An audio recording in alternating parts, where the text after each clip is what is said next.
just grew up in a big West Adelaide family. All my grandparents lived in the West End of Adelaide, and I lived down at St Mary's, but I was a West Adelaide from birth, and I barracked for Westies all my life.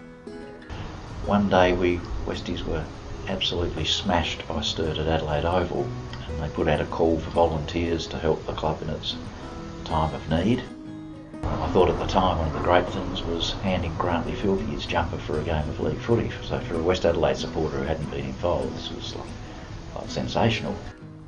Finishing on the bottom for a long time probably can't be handled by some club supporters, but West Adelaide supporters are sort of used to hard times. One minute in life you think you're very young and you know, and the next minute suddenly sort of 30 or 40 years has gone past. If you'd told me I was going to be a life member of Westies, I wouldn't have believed you, because my grandfather is, of course, and my brother is. And that was the last thing on my mind, of course. I just went down to hand out the chewies. And time goes, and suddenly you're a life member. But I've got to say that membership certificate's hanging in my office.